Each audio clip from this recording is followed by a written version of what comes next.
وَأَوْحَيْنَا إِلَى مُوسَىٰ أَنْ أَسْرِ بِعِبَادِي إِنَّكُمْ مُتَّبَعُونَ فَأَرْسَلَ فِرْعَوْنُ فِي الْمَدَائِنِ حَاشِرِينَ إِنَّ هَٰؤُلَاءِ لَشِرْذِمَةٌ قَلِيلُونَ وَإِنَّهُمْ لَنَا لَغَائِظُونَ وَإِنَّا لَجَمِيعٌ حَاذِرُونَ فَأَخْرَجْنَاهُمْ مِنْ جَنَّاتٍ وَعُيُونٍ وَكُنُوزٍ وَمَقَامٍ كَرِيمٍ كَذَلِكَ وَأَوْرَثْنَاهَا بَنِي إِسْرَائِيلَ فَأَتْبَعُوهُمْ مُشْرِقِينَ فَلَمَّا تَرَاءَى الْجَمْعَانِ قَالَ أَصْحَابُ مُوسَىٰ إِنَّا لَمُدْرَكُونَ قَالَ كَلَّا إِنَّ مَعِيَ رَبِّي سَيَهْدِينِ فَأَوْحَيْنَا إِلَى مُوسَىٰ أَنِ اضْرِب بِّعَصَاكَ الْبَحْرَ فانفلق فكان كل فرق كالطود العظيم وأزلفنا ثم الآخرين وأنجينا موسى ومن معه أجمعين ثم أغرقنا الآخرين إن في ذلك لآية وما كان أكثرهم مؤمنين وإن ربك لهو العزيز الرحيم۔ اور ہم نے موسیٰ کی طرف وحی کی کہ تم راتوں رات میرے بندوں کو لے چلو، یقیناً تمہارا پیچھا کیا جانے والا ہے۔ پھر فرعون نے شہروں میں ہرکاروں کو بھیج دیا، بے شک یہ لوگ تو چھوٹی سی جماعت ہے، اور کوئی شک نہیں یہ ہمیں بہت غصہ دلانے والے ہیں، اور یقیناً ہم سب محتاط رہنے والے ہیں۔ تو ہم نے انہیں باغات اور چشموں سے نکال دیا اور خزانوں اور عمدہ ٹھکانوں سے۔ اسی طرح ہوا، اور ہم نے بنی اسرائیل کو ان کا وارث بنا دیا، یعنی مصر جیسا اقتدار اللہ تعالیٰ نے پھر بنی اسرائیل کو عطا کیا آئندہ۔ پھر سورج طلوع ہوتے ہی انہوں نے ان کا پیچھا کیا۔ پھر جب دونوں جماعتیں آمنے سامنے ہوئیں تو موسیٰ کے ساتھی کہنے لگے یقیناً ہم تو پکڑے گئے، یعنی obviously ظاہری حالات تو ایسے ہی تھے کہ آگے نکلنے کا بھی کوئی راستہ نہیں نظر آ رہا تھا، اور پیچھے سے فوجیں بھی پہنچ گئیں۔ موسیٰ علیہ السلام نے کہا ہرگز نہیں، بے شک میرا رب میرے ساتھ ہے، وہ ضرور میری رہنمائی کرے گا۔ کیسا یقین تھا، کیسا اعتماد۔ اور داعی اللہ کے لیے فتنوں، مصیبتوں، آزمائشوں میں، مشکلات میں ایسا ہی ایمان مطلوب ہے، تب انسان آگے بڑھ سکتا ہے۔ اگر لیڈر کمزور پڑ جائے تو پھر قوم برباد ہو جاتی ہے، اور اگر اللہ پہ کامل یقین ہو تو نہ سمندر غرق کر سکتا ہے اور نہ آگ جلا سکتی ہے۔ اس دنیا کی مشکلات، مصائب سے نبٹنے کا، رکاوٹوں کو دور کرنے کا سب سے بڑا ذریعہ اللہ سے مضبوط تعلق ہے۔ کوئی بھی مشکل ہو، بڑی سے بڑی، اس کا مقابلہ آپ نہیں کر سکتے، لیکن آپ اللہ کی مدد کے لیے دعا کر سکتے کہ اللہ اس کے مقابلے میں مجھے کافی ہو جا، تو میری مدد فرما۔ چاہے وہ اولاد کی سرکشی ہو، چاہے باہر سے کسی کا پریشر ہو، کسی بھی قسم کی مشکلات۔ یعنی بعض لوگوں کے ساتھ آپ کا واسطہ پڑتا ہے نا، جو نہ دلیل مانتے ہیں، نہ نصیحت مانتے ہیں، نہ ہی کسی کی بات کو کچھ اہمیت ہی نہیں دیتے، آپ ان کے ساتھ سر پھوڑیں جو چاہے کریں، تو آپ کے پاس کون سا راستہ ہے پھر ایسی مشکلات سے نمٹنے کا؟ اللہ کے ساتھ مضبوط تعلق اور یقین۔ سامنے سمندر ہے، فرعون کا لشکر پیچھے، قوم چلا رہی ہے انا لمدرکون، اس کے باوجود وہ اتنے کانفیڈنس کے ساتھ کہتے ہیں قال کلا ان معی ربی سیہدین۔ اللہ پر سچا ایمان، اس کی قدرت پر یقین، اس سے مضبوط تعلق ساری رکاوٹیں دور کر دیتا ہے اور دشمن کو شکست دے دیتا ہے، چاہے وہ کتنا ہی طاقتور فرعون ہی کیوں نہ ہو۔ موسیٰ علیہ السلام نجات کا راستہ نہیں جانتے تھے کہ کہاں کب مدد آئے گی، لیکن انہیں اللہ کی مدد پہ پورا یقین تھا۔ پھر ہم نے موسیٰ کی طرف وحی کی کہ اپنے عصا کو سمندر پر مارو، سو وہ پھٹ گیا، تو ہر حصہ بہت بڑے پہاڑ جیسا ہو گیا۔ گویا اسباب اختیار کرنا ضروری ہے، یعنی خود سے خود نہیں سمندر پھٹا، عصا مارنے سے پھٹا، تو سبب ضروری ہے، محنت ضروری ہے، قدم اٹھانا ضروری ہے۔ یعنی اللہ پہ بھروسہ تو بہت بڑی چیز ہے، لیکن اس کے لیے اپنی کوشش نہ چھوڑو۔ اور اسی جگہ ہم دوسروں کو قریب لے آئے، یعنی دشمنوں کو، اور ہم نے موسیٰ کو اور جو اس کے ساتھ تھے سب کے سب کو نجات دے دی۔ پھر ہم نے دوسروں کو غرق کر دیا، یعنی فرعونیوں کو۔ بے شک اس میں یقیناً ایک نشانی ہے، اور ان کے اکثر ایمان لانے والے نہ تھے۔ اللہ تعالیٰ نے ہر قصے کے ساتھ اس آیت کی تکرار کی ہے، کیونکہ یہ واقعہ عبرت دلانے والا ہے، اور اس طرح یہ ریمائنڈر دے کہ ان فی ذالک لآیہ، اس سے دلوں کو بیدار کیا جاتا ہے کہ غور کرو، اس میں نشانی ہے، اس نشانی کو دیکھو، اس سے سبق لو، اور بے شک آپ کا رب یقیناً وہ بہت زبردست نہایت رحم کرنے والا ہے۔ وَاتْلُ عَلَيْهِمْ نَبَأَ إِبْرَاهِيمَ إِذْ قَالَ لِأَبِيهِ وَقَوْمِهِ مَا تَعْبُدُونَ قَالُوا نَعْبُدُ أَصْنَامًا فَنَظَلُّ لَهَا عَاكِفِينَ قَالَ هَلْ يَسْمَعُونَكُمْ إِذْ تَدْعُونَ أَوْ يَنفَعُونَكُمْ أَوْ يَضُرُّونَ قالوا بل وجدنا آباءنا كذلك يفعلون قال أفرأيتم ما كنتم تعبدون أنتم وآباؤكم الأقدمون فإنهم عدو لي إلا رب العالمين الذي خلقني فهو يهدين والذي هو يطعمني ويسقين وإذا مرضت فهو يشفين والذي يميتني ثم يحيين والذي أطمع أن يغفر لي خطيئتي يوم الدين رب هب لي حكما وألحقني بالصالحين واجعل لي لسان صدق في الآخرين واجعلني من ورثة جنة النعيم واغفر لأبي إنه كان من الضالين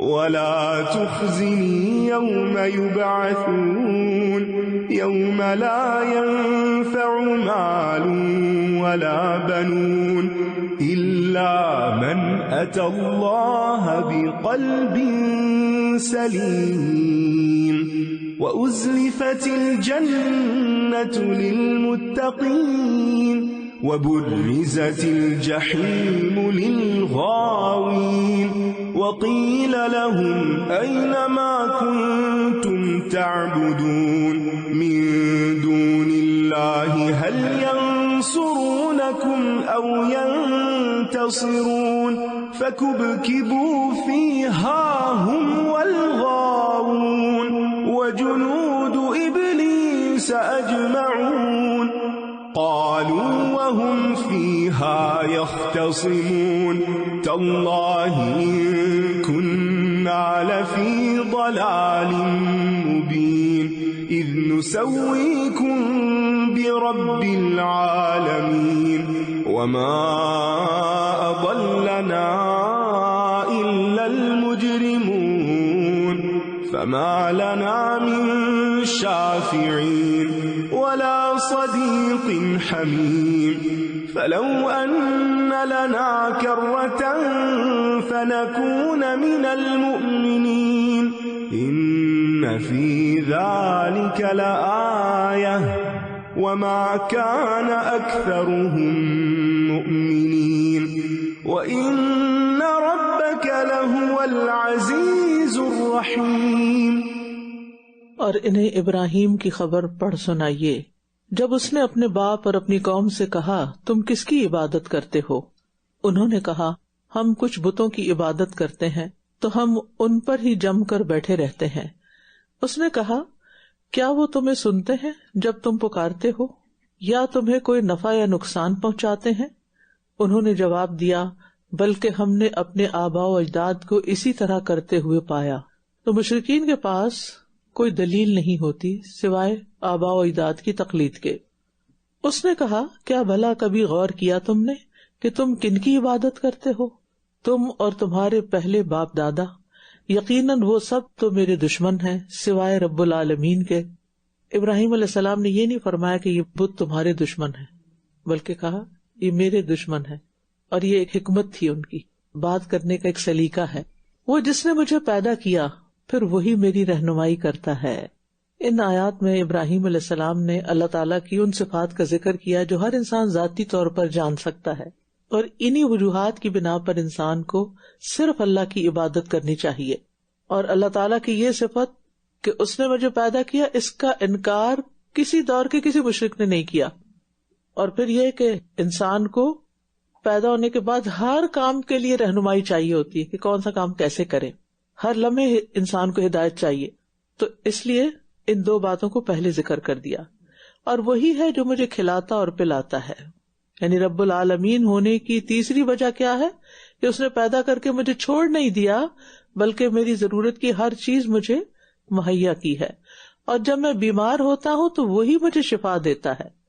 ابراہیم علیہ السلام کی یہ مزید سمجھداری ہے کہ انہوں نے بیماری کو اپنی طرف منسوب کیا اور شفا کو اپنے رب کی طرف۔ جو رب کو پہچانتے ہیں نا، وہ رب کے ساتھ معاملہ کرنا بھی جان لیتے ہیں، رب کا ادب بھی جانتے ہیں، اس کا مقام بھی جانتے ہیں، اور وہ جانتے ہیں کہ بیماری اپنی ہی غلطی کی وجہ سے ہوتی ہے، اور دواؤں میں تاثیر اللہ کے حکم سے ہوتی ہے۔ اور یہ بھی انڈائریکٹلی پتہ چلتا ہے کہ بیماری کا مطلب یہ نہیں ہوتا کہ اللہ اس سے ناراض ہے۔ اذا مرضت، اور پھر یہ کہ اللہ کے خلیل ابراہیم علیہ السلام بھی بیمار ہوتے ہیں، یعنی بیمار کوئی بھی ہو سکتا ہے، اور وہی ہے جو مجھے موت دے گا پھر مجھے زندہ کرے گا، یعنی مارنا اور زندہ کرنا صرف اللہ ہی کا کام ہے۔ اگر کسی اور نے یہ دعویٰ کیا بھی، جیسے نمرود نے انا احیی و امید، تو محض وہ اس کی ڈٹائی تھی، ضد تھی، اور کسی نے اس کی بات کو اہمیت نہیں دی، اور نہ ہی اس کی بات کو کوئی وزن دیا کہ یہ کوئی سیریس بات ہے۔ اور وہی ہے جس سے میں امید رکھتا ہوں کہ بدلے کے دن میری خطائیں معاف کر دے گا۔ آغاز کا بھی ذکر کیا اور انجام کا بھی ذکر کیا۔ تو اس طرح ابراہیم علیہ السلام نے اپنی قوم کے خلاف ایک حجت پیش کی اور بتا دیا کہ میں رب العالمین کو کیوں مانتا ہوں، اور میں نے یہ دین کیوں اختیار کیا ہے، اور تم کس طرح گمراہی میں پڑے ہوئے ہو۔ اور یہاں ایک اور بات بھی یاد رکھیں کہ اگر ابراہیم علیہ السلام اپنی خطاؤں پر امید رکھتے تھے کہ معاف کر دی جائیں گی، تو ہم میں سے بھی کسی کو بے خوف نہیں ہونا چاہیے، اپنی خطاؤں اور غلطیوں پر ڈرتے رہنا چاہیے، لیکن امید بھی ساتھ ہونی چاہیے کہ معافی مل جائے گی۔ اے میرے رب مجھے حکمت عطا کر اور مجھے نیک لوگوں کے ساتھ ملا۔ ساری نعمتیں اللہ ہی عطا کرتا ہے، لہذا اسی سے مانگنی چاہیے، اسی کا شکر ادا کرنا چاہیے، اسی کی تعریف کرنی چاہیے، اور اس کے ساتھ ساتھ دنیا اور آخرت میں اچھی صحبت کی دعا، کیونکہ نیک لوگوں کے لیے بری صحبت بڑی باعث اذیت ہوتی ہے۔ جو لوگ خود غیبت سے بچتے ہوں، اگر ان کا واسطہ کسی ایسے شخص سے پڑ جائے کہ جو ہر وقت غیبت کا عادی ہو، تو ان کے لیے بڑی تکلیف ہو جاتی۔ اور اسی طرح دوسری باتیں بھی کہ کوئی کسی کو تانے دے رہا ہے، کوئی ہر وقت شکایتی رویہ اختیار کیے ہوئے ہے، بری بری باتیں کرتا ہے، تو ایسے لوگوں کے ساتھ دل نہیں لگتا پھر۔ تو نیک صحبت کے لیے کوشش بھی کرنی چاہیے اور دعا بھی مانگنی چاہیے، جیسے ابراہیم علیہ السلام مانگ رہے ہیں۔ اور بعد میں آنے والوں میں مجھے سچی ناموری عطا فرما۔ نیکیوں کی جزا دنیا میں اچھے ذکر کے ساتھ بھی ملتی ہے، اور اپنے بعد میں اپنی اچھی تعریف چاہنے میں کوئی حرج نہیں، اور نیک لوگوں میں شمار ہونے کی خواہش کے اندر بھی کوئی حرج نہیں۔ اور مجھے راحتوں بھری جنت کے وارثوں میں سے بنا، صالحین ہی جنتوں کے وارث ہوں گے۔ اور میرے باپ کو بخش دے، یقیناً وہ گمراہوں میں سے تھا، اور مجھے رسوا نہ کرنا جس دن سب دوبارہ اٹھائے جائیں گے۔ یعنی ہر حال میں انسان کو اپنی پردہ پوشی کی درخواست کرتے رہنا چاہیے کہ اللہ میری غلطیاں، میری خطائیں لوگوں کے سامنے نہ کھولنا۔ جس دن مال اور بیٹے فائدہ نہ دیں گے سوائے اس کے جو اللہ کے پاس سلامت دل لے کر آیا، تو سب سے افضل لوگ وہی ہیں جن کا دل قلب سلیم ہو، جو دنیا کے مال و متاع اور خواہشات سے پاک ہو، جو اخلاقی ضلالتوں سے پاک ہو، جو اللہ کی محبت رکھتا ہو. اور متقی لوگوں کے لیے جنت قریب لائی جائے گی، یعنی کہ وہ قریب آ رہی ہوگی اور پہلے سے خوشی ہو جائے گی. اور جہنمی جب جہنم کی طرف آ رہے ہوں گے تو جہنم کی غضبناک آوازیں سن رہے ہوں گے، آنے سے پہلے ہی خوف لاحق ہو جائے گا. اور گمراہ لوگوں کے لیے جہنم ظاہر کر دی جائے گی، جس سے ان کے غم بڑھ جائیں گے. اور ان سے کہا جائے گا، کہاں ہے وہ جن کی تم عبادت کیا کرتے تھے اللہ کے سوا؟ کیا وہ تمہاری مدد کر سکتے ہیں یا بدلہ لے سکتے ہیں؟ پھر یہ اور سب بہکے ہوئے لوگ اس میں اوندھے منہ گرا دیے جائیں گے، یعنی جہنم میں.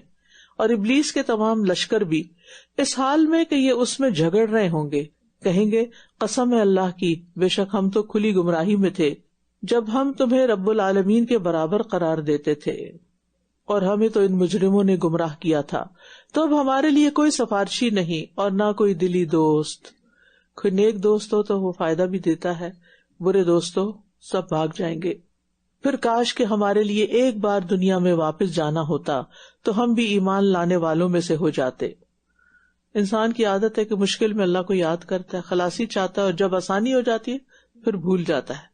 بے شک اس میں یقیناً ایک نشانی ہے، اور ان کے اکثر ایمان لانے والے نہ تھے. یعنی ابراہیم علیہ السلام کی زندگی میں بہت بڑا سبق ہے کہ جس طرح انہوں نے قربانیاں کی، اللہ نے اتنا ہی ان کو اعزاز بخشا اور لوگوں کا امام بنا دیا، اور ہر اس مصیبت سے نجات دی جس میں ان کی قوم نے انہیں مبتلا کیا. اور بے شک آپ کا رب یقیناً وہی بہت زبردست نہایت رحم کرنے والا ہے. كذبت قوم نوح المرسلين إذ قال لهم أخوهم نوح ألا تتقون إني لكم رسول أمين فاتقوا الله وأطيعون وما أسألكم عليه من أجر إن أجري إلا على رب العالمين فاتقوا الله وأطيعون قالوا أنؤمن لك واتبعك الأرذلون قال وما علمي بما كانوا يعملون إن حسابهم إلا على ربي لو تشعرون وما أنا بطارد المؤمنين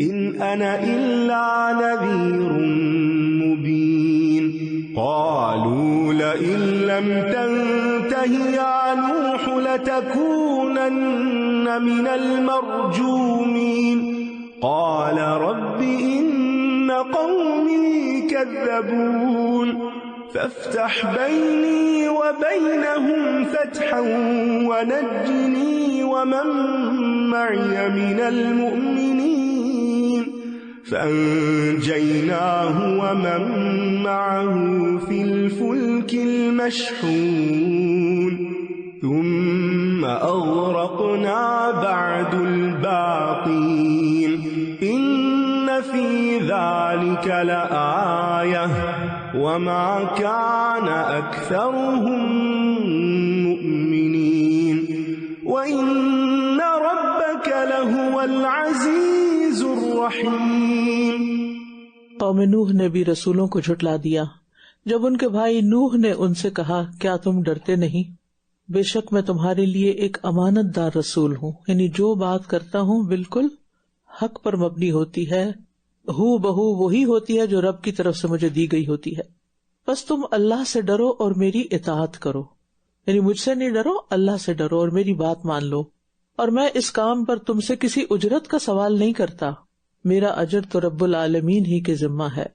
بس اللہ سے ڈرو اور میری اطاعت کرو.